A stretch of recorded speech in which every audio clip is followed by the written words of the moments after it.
A company that sold just 25,000 motorcycles a year.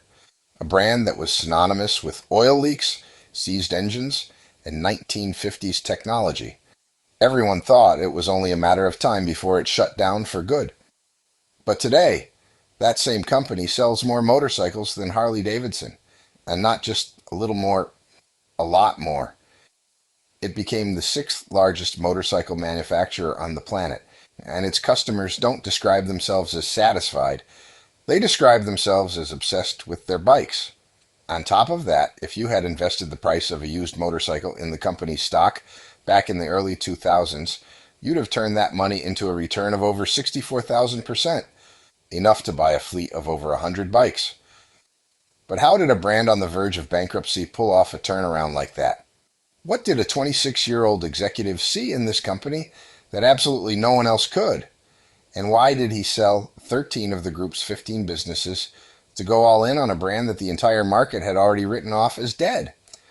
To understand that, we need to go back in time. In 1901, in the small town of Redditch, England, Royal Enfield was born. Before building motorcycles, the company already manufactured bicycles and rifles. In 1932, it launched the Bullet, the model that would become the brand's defining symbol. But it was during the Second World War that Royal Enfield gained worldwide fame, mainly through the iconic Flying Flea, a motorcycle so light that it was dropped by parachute behind enemy lines during the conflict. After the war, Royal Enfield's reputation only grew.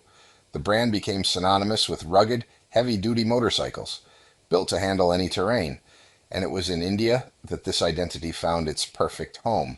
In the 1950s, the company partnered with Madras Motors to begin local production, supplying the Indian Army, and later the Bullet 350 took over the country's roads as its popularity kept climbing year after year. But here's where the story takes a turn no one expected. While Royal Enfield was resting on the success of its own reputation inside India, the world around it was changing fast.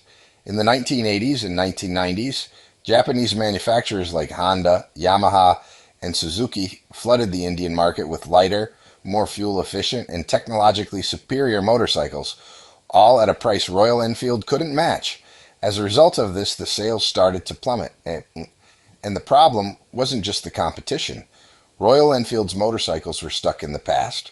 Cast iron engines, heavy, inefficient, prone to oil leaks, electrical failures, and often overheating. A bike running on essentially the same technology from half a century earlier. The complaints never stopped. Throttle and clutch cables snapping, engines seizing and blowing without warning. To the general public, Royal Enfield had become a relic, an outdated and impractical bike. Things only got worse with India's economic liberalization in the 1990s, which tore down trade barriers and threw the market wide open to foreign brands, exposing just how badly Royal Enfield needed to modernize. In 1994, Eicher Motors acquired Royal Enfield, but even the change in ownership couldn't turn things around for the brand. By the late 1990s, the outdated technology, the high maintenance costs of its bikes, and a factory that essentially still operated the way it did half a century before, pushed the brand to the edge of bankruptcy. Royal Enfield was losing market share to its competitors, and losing it fast, and had no idea how to stop the bleeding. But it was at this exact moment, when most people had already given up on the brand, that a 26-year-old walked in with an idea that many considered insane: to save the oldest motorcycle brand still in production in the world. But who was this guy? And what did he see in Royal Enfield that no one else could? This is Siddhartha Lal. In 2000, at just 26 years old, he took over as Chief Executive Officer of the brand. And in January 2004, he was named Chief Operating Officer of Eicher Motors. But the picture he found from day one was bleak. The group that owned the brand had around 15 different businesses: tractors, trucks, motorcycles, components, and even clothing and footwear, but not a single one of them was a market leader. In the early 2000s, Royal Enfield was selling just over 25,000 motorcycles a year, and the entire Eicher Group had its operations spread thin across too many businesses, all of them lacking focus, lacking direction, and worst of all, lacking the money to invest where it actually mattered. Lal faced a dilemma that would define the company's fate: keep investing in a dying brand, or simply shut it down and kill a century-old legacy. There were three possible paths in his mind. The first was to exit the market, closer to Royal Enfield, and redirect the resources to the group's other businesses. But that meant abandoning a brand that was deeply rooted in the country's culture, and leaving behind a loyal customer base that had never given up on it, even in its worst moments. The second path was to modernize the product from scratch, which required a massive investment in research and development with no guarantee of return, and could drag the entire Eicher Group into bankruptcy. The third was to reposition Royal Enfield as a lifestyle brand, a product that symbolized a premium way of life, similar to what Harley-Davidson, which also came back stronger after nearly going bankrupt. Lal chose the most radical option of all. He decided to sell 13 of the group's 15 businesses and bet everything on Royal Enfield and trucks. As Lal said in a 2015 interview, "In my mind, the basic question was this: do we want to be a mediocre player in 15 small businesses, or just be good in one or two?" That decision met enormous resistance inside the company, but Lal held firm. He believed in what he called focused brilliance over scattered brilliance, and he was convinced it would save the brand. With resources now concentrated, the second phase of the brand's rebirth began, transforming the product. But to do that, Lal didn't sit behind a desk analyzing reports and spreadsheets. He did something few executives would ever do. He got on a Royal Enfield and rode hundreds of miles across India to talk to his customers, face to face. He traveled highways, climbed the Himalayan mountains on his own bike, and looked riders in the eye. Riders who, just like him, loved the brand. But he also felt firsthand every problem they dealt with: the oil leaks, the discomfort on long rides, the constant maintenance, the poor reliability. That hands-on immersion into what it actually meant to own a Royal Enfield revealed something no conventional market research could have captured. Lal understood that the emotional bond riders had with their bikes, the pride of owning a piece of history, was stronger than all the headaches they faced every day. But he also understood that despite loving the brand, many were reaching their breaking point. The loyalty was there, but it was being tested with every mechanical failure. In 2006, Lal became chief executive officer of the entire Eicher Group and launched a technical modernization program for the brand. The most critical change was replacing the cast iron engines, used for over 50 years, with modern aluminum engines, known as unit construction engine, in 2007. The new engines had 30% fewer parts, produced 30% more power, and were more fuel efficient. On top of that, the switch allowed Royal Enfield to meet the new emission standards coming into effect in India, cutting pollutant emissions by up to 30%. But Lal knew that a good product alone wasn't enough. That's when he launched the third phase of his plan, building a community.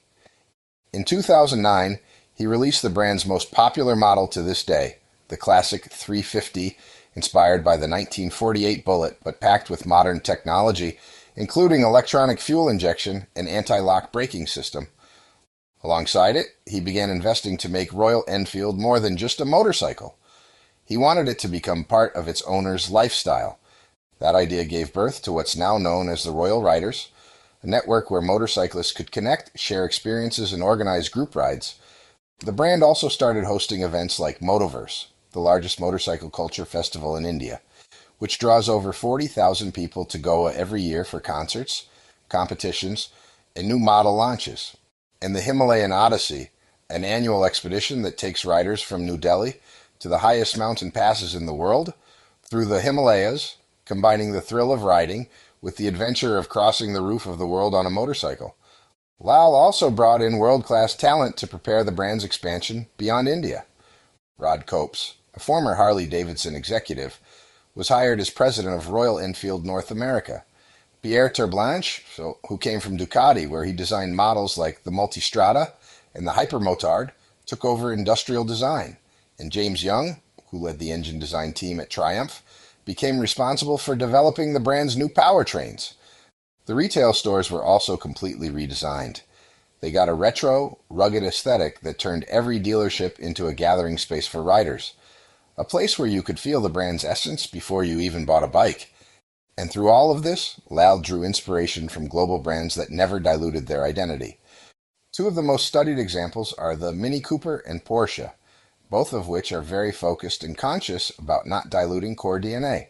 That's what I want from Royal Enfield, to make midweight motorcycles fun to drive, yet retain its DNA. And the result?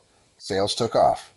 New models like the Himalayan, Interceptor, Continental GT, Super Meteor, and Shotgun kept rolling out one after another. And the brand jumped from 25,000 motorcycles sold per year in 2005 to over 1 million in 2025. Royal Enfield's share of Eicher Motors' total revenue leaped from around 30% in 2010 to over 70% by 2023. And those who believed in the brand on the stock market were rewarded too.